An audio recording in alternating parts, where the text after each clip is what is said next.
Ja, gut. Well, hello, ladies and gentlemen.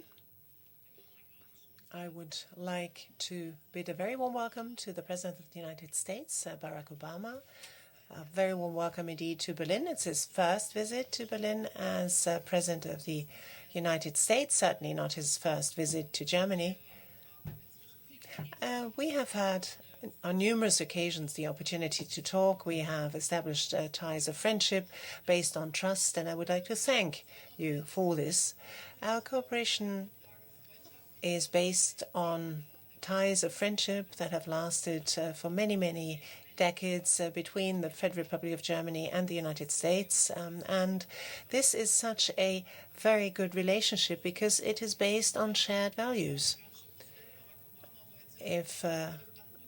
When the President addresses the crowd in front of the Brandenburg Gate, he will be a president who can do this in front of a gate that is open. Other presidents had to remind us all of the wall needed to be torn down, and the wall is down, and this is what we owe to our American partners and friends. But we also see that the world is changing, and it is changing at a very rapid pace. So new challenges come to the fore, and we want to tackle them with resolve, and we want to tackle them together.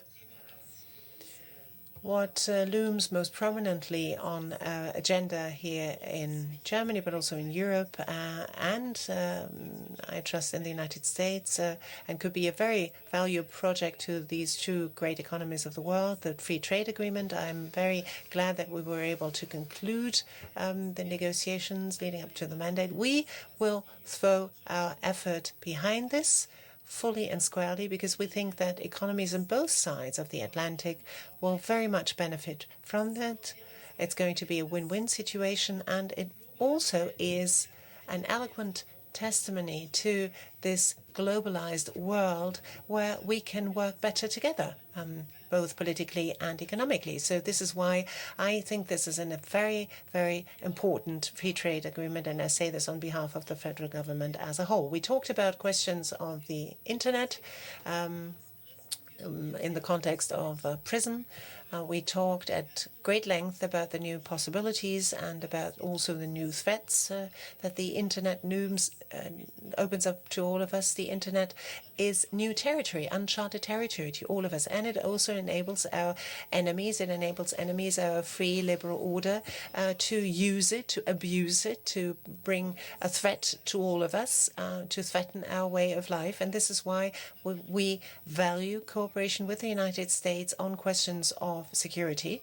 I also outlined, however, that although we do see the need for garnering information, there needs to be due diligence also as regards the proportionality. Our free liberal democracies live off people having a feeling of security.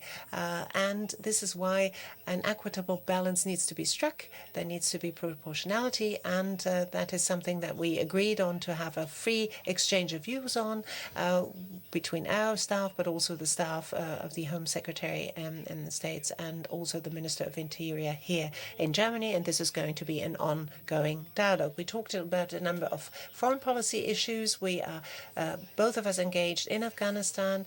A new process has been initiated there of a transition of responsibility.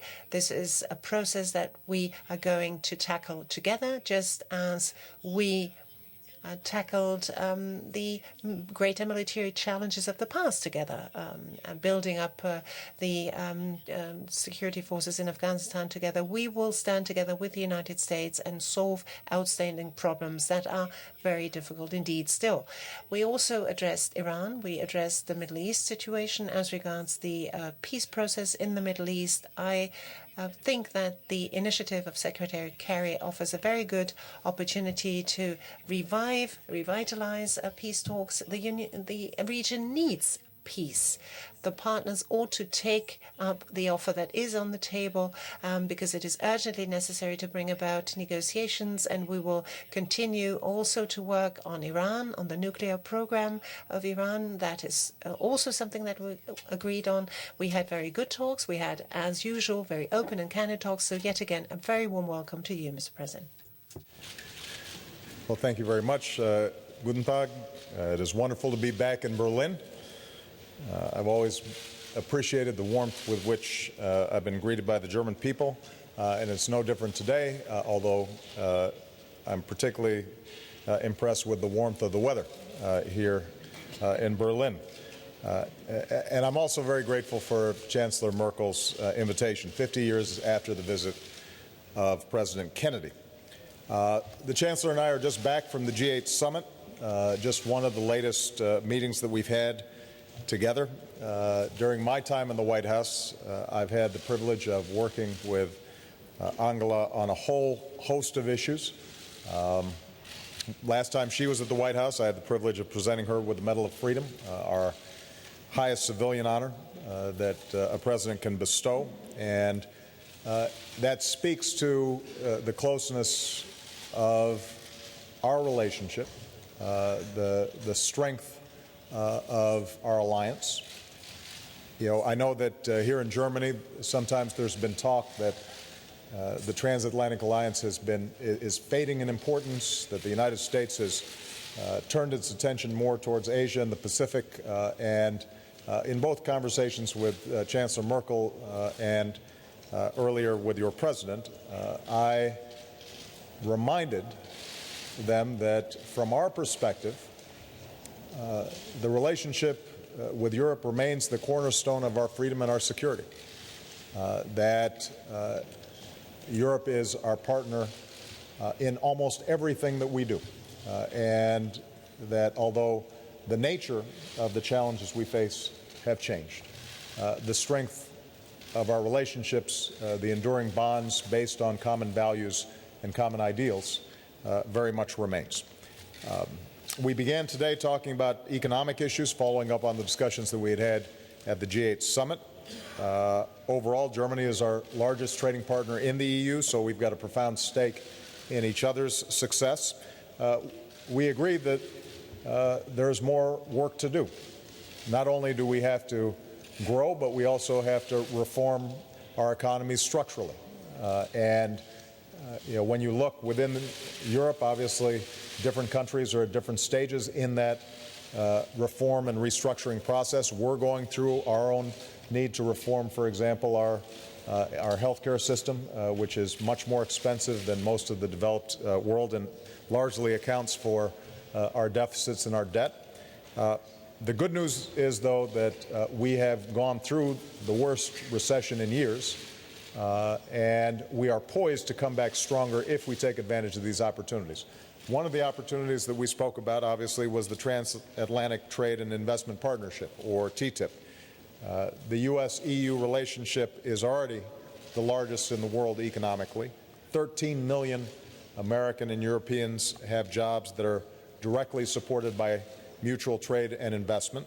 And the Chancellor and I share the conviction that if we are successful in these negotiations, we can grow economies on both sides of the Atlantic, create jobs, improve efficiency, improve productivity, and our competitiveness around the world. And by doing so, we're also raising standards for free trade around the world that will not just benefit us, but benefit everyone. When it comes to our security, the United States and Germany are more than just NATO allies. More American personnel are stationed in Germany than any other country outside of the U.S. We are extraordinarily grateful for the hospitality of the German people. One of the last times I was in Germany, I had a chance to visit our facility where everyone who's injured in the battlefield comes through.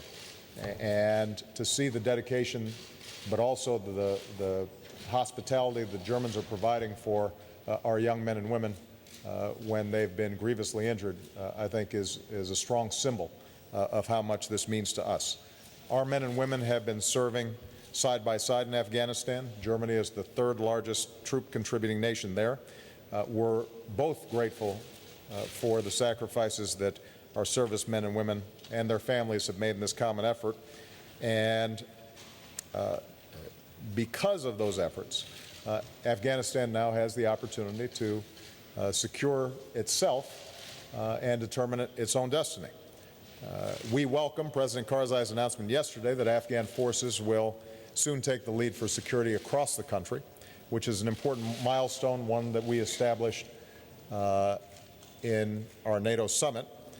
Even as we wind down the war responsibly and NATO's combat mission in Afghanistan comes to an end, we're going to have to continue to invest in the shared capabilities and interoperability painstakingly built by the tremendous sacrifices of our troops.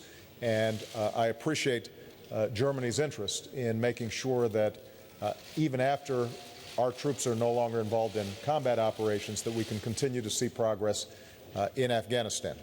And many of you noted that yesterday there was an announcement about the Taliban opening an office for purpose of negotiations in Qatar. I said yesterday this is going to be a difficult process. The parties there have been fighting for a very long time, even before 9/11. And we don't expect that it will be easy, but we do think ultimately we're going to need to see Afghans talking to Afghans about how they can move forward and end the cycle of violence there so that they can start actually building their country. We also discussed the other challenges in the region, including Syria.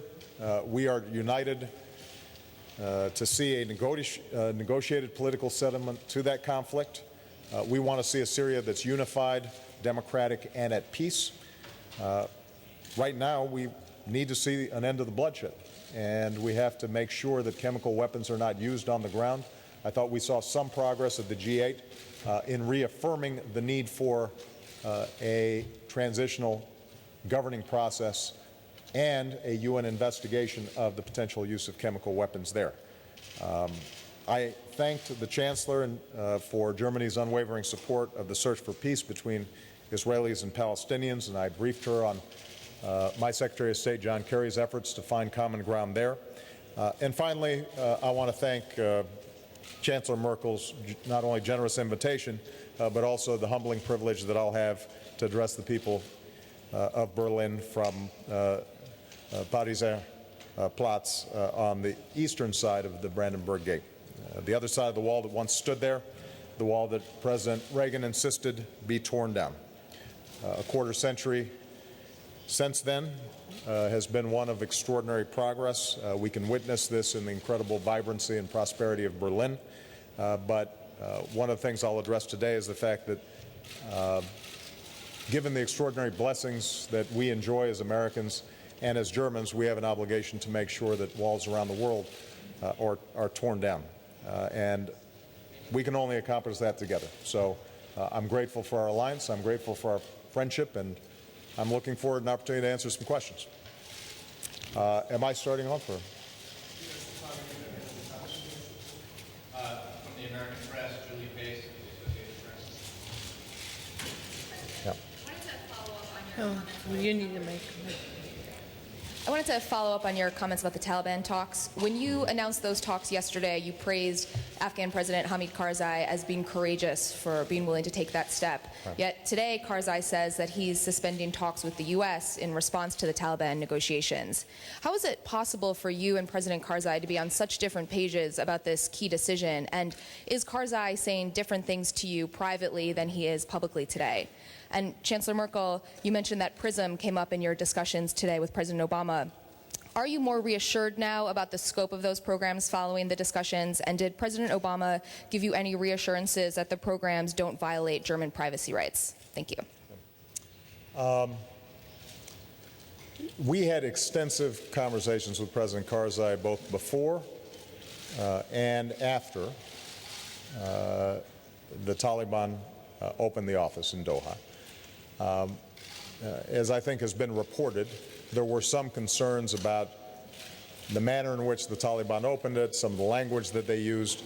We had anticipated that at the outset there were going to be some areas of friction, to put it mildly, in getting this thing off the ground.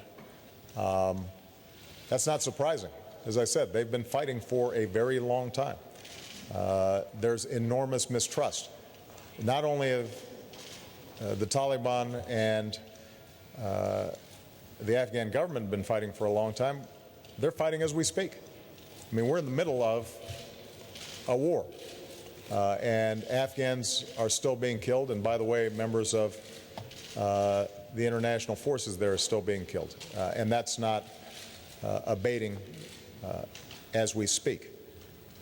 But what we also believe is that alongside the process in which we are training, equipping an Afghan government that can be responsible for its own security, even as we go through some, frankly, difficult negotiations around what it would mean for the international community to have an ongoing training and advising presence after 2014. We still believe that you've got to have a parallel track to at least look at the prospect of some sort of political reconciliation. Whether that bears fruit, whether it actually happens, or whether post-2014 there's going to continue to be fighting, as there was before ISAF forces got into Afghanistan, that's a question that only the Afghans can answer. But I think that President Karzai himself recognizes the need for political reconciliation. The challenge is, how do you get those things started while you're also at war? And my hope is, and expectation is that despite those challenges, the process will proceed. Chancellor Merkel, if you don't mind, even though the question was directed at you, I think it'd be appropriate for me to go ahead and talk about the NSA issue, which obviously caused controversy back home, but also here in Europe. And then, obviously, Chancellor Merkel will have her own views on this. What I explained to Chancellor Merkel is that I came into office committed to protecting the American people, but also committed to our values and our ideals. And one of our highest ideals is civil liberties and privacy. And I was a critic of the previous administration for those occasions in which I felt they had violated our values, and I came in with a healthy skepticism about how our various programs were structured. But what I have been able to do is examine and scrub how our intelligence services are operating, and I'm confident that at this point we have struck the appropriate balance. Now, let me be very specific in terms of, and this is what I described to Chancellor Merkel, what these programs are that have caused so much controversy. Essentially, one program allows us to take a phone number that has been discovered separately from the, through some lead that is typical of what our intelligence services do.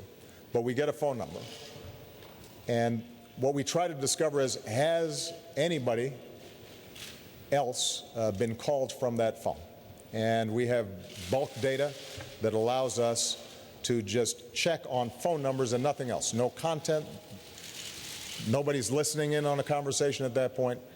It's just determining whether or not, if, for example, we found a phone number in Osama bin Laden's compound after the raid, had he called anybody in New York or Berlin or any place else? If, in fact, we discover that another call has been made, at that point, in order to listen to any phone call, we would have to then go to a judge and seek information through a process that is court supervised. And this entire thing has been set up under the supervision of a federal court judge. When it comes to the internet and email, as Chancellor Merkel said, we're now in an internet age, and we have to make sure that our administrative rules and our protections catch up with this new cyber world. What I can say to everybody in Germany and everybody around the world is, this applies very narrowly to leads that we have obtained on issues related to terrorism or proliferation of weapons of mass destruction. So there are a few narrow categories. We get very specific leads. And based on those leads, again, with court supervision and oversight, we are able then to access information. This is not a situation in which we are rifling through the ordinary emails of German citizens or American citizens or French citizens or anybody else. This is not a situation where we simply go into the internet and start searching any way that we want. This is a circumscribed, narrow system directed at us being able to protect our people, and all of it is done under the oversight of the courts. And as a consequence, we've saved lives. We know of at least 50 threats that have been averted because of this information, not just in the United States, but in some cases threats here in Germany. So lives have been saved. And the encroachment on privacy has been strictly limited by a court-approved process to relate to these particular categories. Having said all that, what I've said in the United States is what I shared with Chancellor Merkel, and that is that we do have to strike a balance. And we do have to be cautious about how our governments are operating when it comes to intelligence. And so this is a debate that I welcome. What we're going to be doing when I get back home is trying to find ways to declassify further some of these programs without completely compromising their effectiveness, sharing that information with the public, and also our intelligence teams are directed to work very closely with our German intelligence counterparts so that they have clarity and assurance that they're not being abused. But I think one of the things that separates us from some other governments is that we welcome these debates. That's what a democracy is about.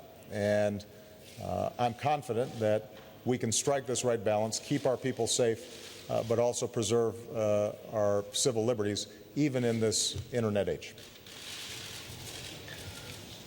Ja, ich kann für die deutsche Well, for the German people, I can only say the following. It's important, it's necessary for us to debate these issues. People have concerns, precisely concerns that there may be some kind of blanket across the board gathering of information.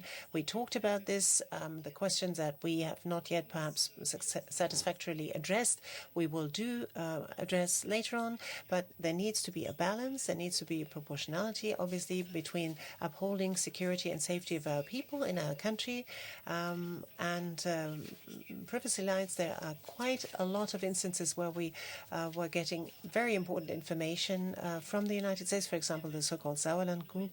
And at the same time, obviously, people want to use those new modern means of communication and technology and do so freely. And as we learn to live and deal responsibly with other new means of technology, we have to learn and deal responsibly with this one. And I think today was an important first step in the right direction, and I think it has brought us forward.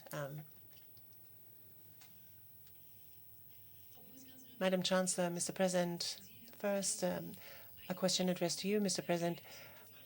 There were a number of hopes in the world that were, in a way, shattered as regards your legislative term, for example, the closing down of Guantanamo or scrapping the death penalty throughout the whole of the United States and all of the states. Now, as regards Asia, and are you singling out Germany because there's a big risk here? And Madam Chancellor, the Nobel Prize winner Obama is waging a drone war also via Germany, and is he allowed to do that according to German law? properly. First question was related to policies back home, related to Guantanamo or the death penalty, and then you wanted to talk about drones, or did you just want to focus on the drone question? I just want to make sure that I'm responsive to your question. Über Drohnen sollte ich sprechen und über I guess I ought to answer on the drones, and Guantanamo, that was a question I believe addressed to you.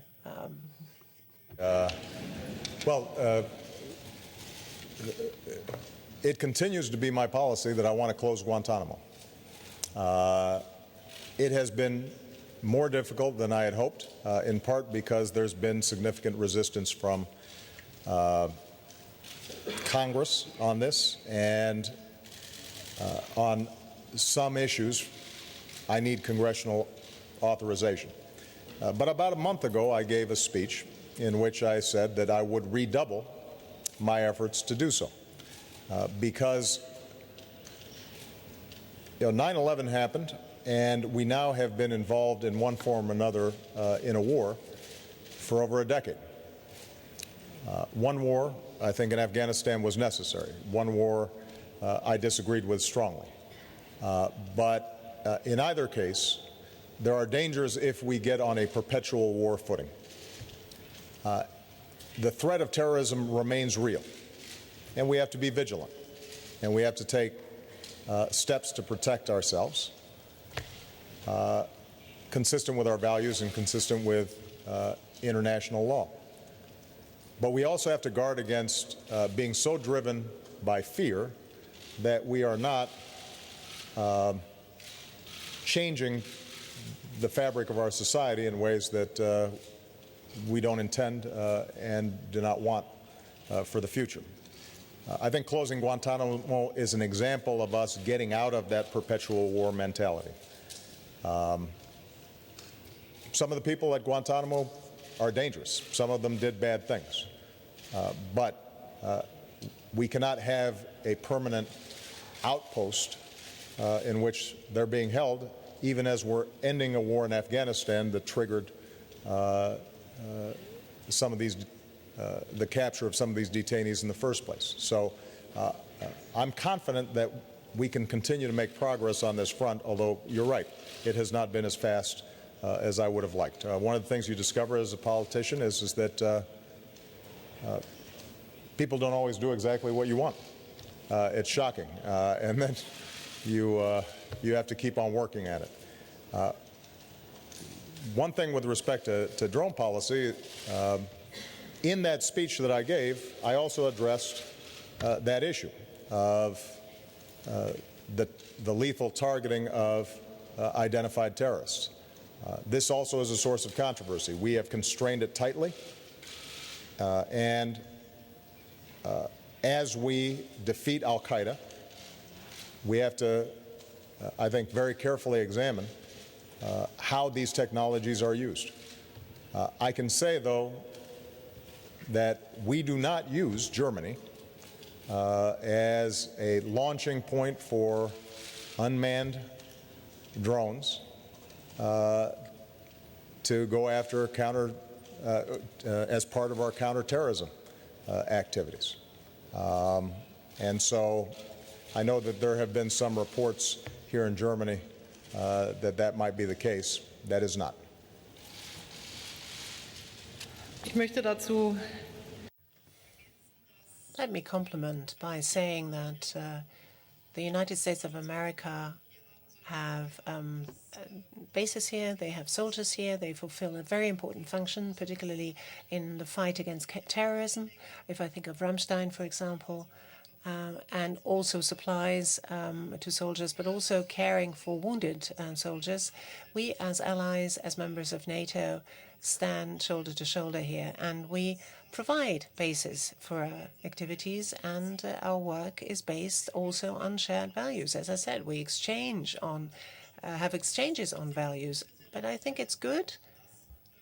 I think it's the right thing to do for the United States of America to be present here with military bases in Germany. It's a normal thing within an alliance, and this is as it should be and as it will be and continue to be.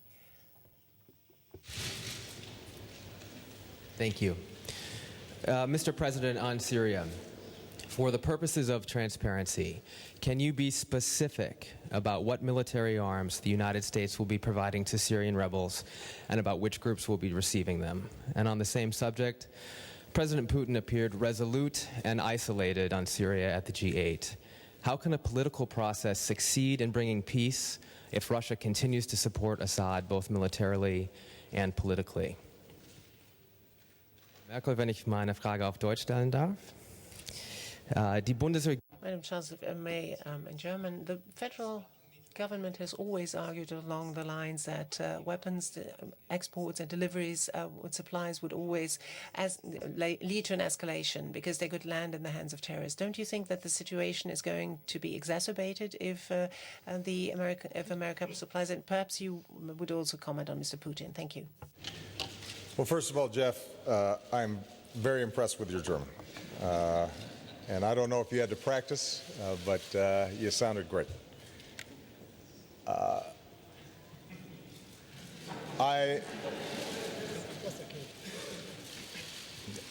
Chancellor Merkel said you were just okay.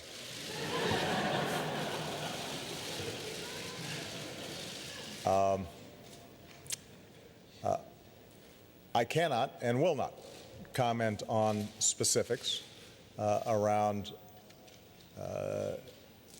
our programs related to the Syrian opposition.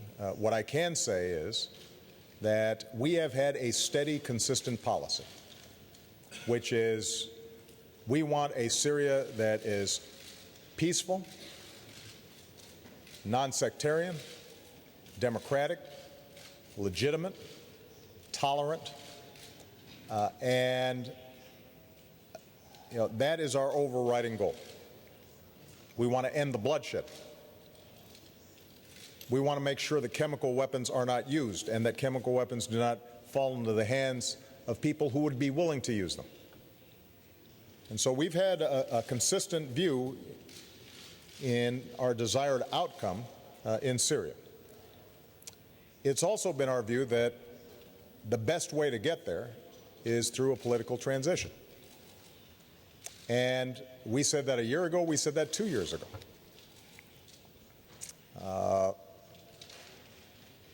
President Assad made a different decision and has brought chaos and bloodshed to his country and has been killing his own people.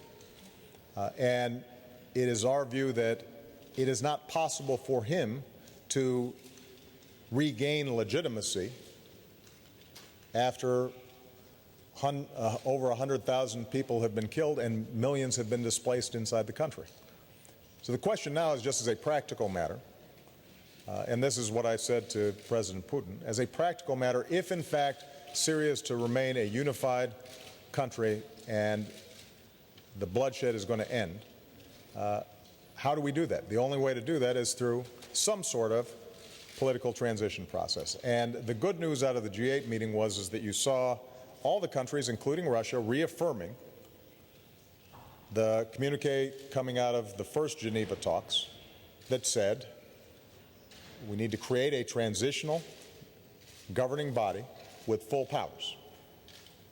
The second good thing that came out of the G8 discussions was that all of us, including Russia, said we have to investigate use of chemical weapons inside of Syria, and all the parties, including the government of Bashar al-Assad, have to cooperate with that investigation. We're confident that, in fact, the government has used chemical weapons. The Russians are skeptical. We said, fine, let's have the United Nations get in there, but do a serious investigation of it, because we don't want anybody using chemical weapons. Now, the issue for us is how can we continue to support a political opposition and a military opposition that becomes more capable, becomes more unified, that isolates extremists who have incorporated themselves into the opposition forces inside of Syria, so that if, in fact, and when we get a political transition, there's somebody there who can take over and function in governing and lead to a better future for all Syrians. That's a difficult process. It's not one that's happening overnight. But all the assistance that we are providing, both to the political and military opposition, is designed for that purpose. Some of the stories that have been out there publicly have, I think, gotten a little overcranked in terms of the idea that somehow the United States is preparing to go all in and participate in another war.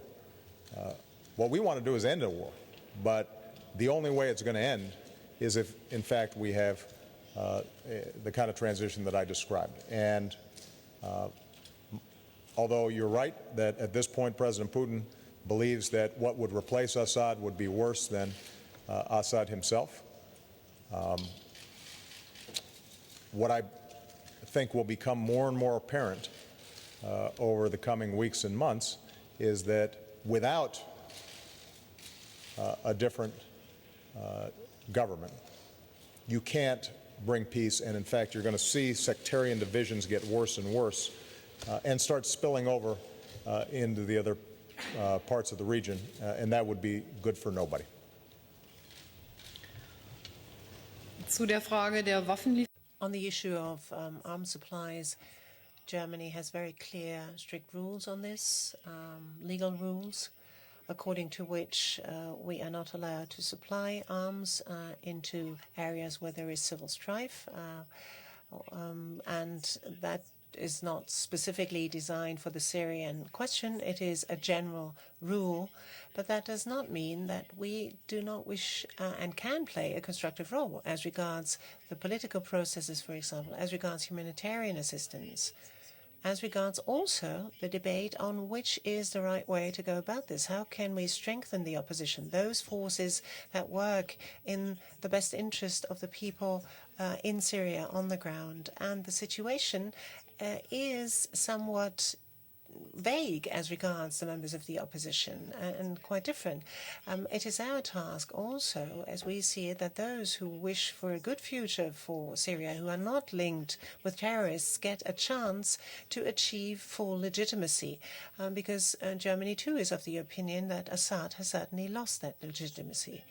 The Russian president, as I understand him, says not so clearly what I said just now, that the Syrian president, namely, has lost his legitimacy, but we have found common language in the sense that we wish to work for a transition government. And the question also has to be asked, what is going to come after that? And that is a question we need to address, and we did so. And in the language of the communiqué of the G8, it says, we all of us reject terrorist forces in Syria because they would again exacerbate the suffering and of the people there. Now we have to see to it that step by step all of these different strands are brought together, because unfortunately as yet there is no common UN position, because Russia so far was not on the side of the others. But we must leave no stone unturned in trying, as we did during the G8, to find a common basis on which we can also speak with Russia. And there are certain areas where we obviously differ. But our political responsibility is to time and again seek to bring this matter forward in the right direction. And since the situation, if we look to Jordan, if we look to other countries in the vicinity, becomes more and more unstable, what with the flow of refugees and all, I think it's worth every effort to try, all of us, to try to do something based on the language of the communiqué of yesterday, to do something in the interest of the people in Syria. Mr. President, in the past there were some different points of view about the best way out of the global financial crisis. And Chancellor Merkel stands for a policy of cutting back budgets to reach a status of financial stability throughout the Eurozone, to win back trust of the markets. Did you talk about this issue, and what's your position on that? Und Frau Bundeskanzlerin, gleiche Frage auch an Sie. Hat es eine Rolle gespielt, die Situation in der Eurozone? Same question addressed to you. Has there been a discussion on the Eurozone, and do you wish to abide by the policy that you, in view of the problems that the countries in the South have currently? Maybe I ought to start with something that, because your question insinuates something that we don't want. We want prosperity, we want competitiveness, we want economic strength in order to bring about reduction of unemployment. We talked about this at some length, and I also said Germany in the long run will only be able to live well if Europe as a whole is doing well. So it would be a very wrong tack for our policy to take if we were pursuing a kind of policy where we weaken those countries into which we, after all, wish to export our goods. I think the world is changing, however, and Europe is not competitiveness enough in all areas. The budget consolidation is one piece of the mosaic. Structural reforms have to come into this. The Italian Prime Minister addressed this issue at some length during the G8. What does this mean for young people? What does it mean for jobs for young people? But still, the task is, if 90% of growth globally is generated outside of Europe, then we need to produce goods that are so competitive for other markets to actually buy them. And this is something that we need to undergo. We need to draw down red tape, bureaucracy. We need to be more open for research and development. We need to have structural reforms. We need to have, for example, affordable energy. If I look at the energy price development in the United States, all of this needs to be done. And part of parcel of that also is, particularly in a continent that is growing ever older, that we are able to reduce our budget deficits so that we don't live at the expense of future generations. That is what this is all about. This is what I am fervently asking for and working for. Europe can only help that is strong, and so a future without Europe is something that I cannot envisage for Germany. It's two sides of one and the same coin. On the one hand, Germany needs and wants to be competitive, and we also want others to be competitive and improve their competitiveness, and we all belong together. This is why we showed solidarity time and again, and this is too something that we addressed. Well, as Angela said, all of us want the same thing. We want to have an economy that is growing, where people, if they're willing to work hard, are able to succeed and can find jobs that pay a living wage and can retire with some dignity and can send their children to good schools and have health care that is affordable. And we have to do all those things in a way that's fiscally prudent so that we're not mortgaging our future or burdening our children and our grandchildren. And I think all developing countries, or all more developed countries, have been going through some of the same challenges. And we just went through the worst recession in many years. The good news is that we've seen some progress. In the United States, we fixed our banks, which was the source initially, the trigger for some of these major problems. We have a much stronger banking system now with much tighter supervision. The housing market's begun to recover. We've now grown for close to 4 years, 3.5 years, and we've created 7 million new jobs. But we still have some reforms that we have to do. We've got to improve the skills of our workforce. We've got to improve our infrastructure. We have to continue to invest in research and development. In all countries around the world, you're seeing growing inequality. And so we have to find ways to make sure that ladders of opportunity exist for those at the bottom, and that profits and increased productivity all does not just benefit those at the top. And so what's true in the United States is also true in Europe. Europe has different sets of problems. Part of the challenge of the Eurozone is that you have countries at different stages and levels of productivity and are further or less far along on this path of restructuring and reform. So we've been discussing this. This has been a 4-year conversation that we've been having, and I don't think there's a perfect recipe All of us have to make sure that our budgets are not out of control. All of us have to undergo structural reforms to adapt to a new and highly competitive economy. What's true is, though, all of us also have to focus on growth, and we have to make sure that in pursuit of our longer-term policies, whether it's fiscal consolidation or reforms of our overly rigid labor markets or pension reforms, that we don't lose sight of our main goal, which is to make lives of people better. And if, for example, we start seeing youth unemployment go too high, then at some point we've got to modulate our approach to ensure that we don't just lose a generation who may never recover in terms of their careers. And that's the struggle that I think all of us are going through. That's the discussion we had in the G8. That's the discussion that Angela and I had here today. I'm confident that Germany will succeed in this process. I'm confident that Chancellor Merkel cares about maintaining the Eurozone and the European project. And she, I think, is confident that the United States wants to do everything we can to get Europe through this difficult patch so that it can be a force for growth and prosperity well into the future. All right? Thank you very much, everybody. Dankeschön.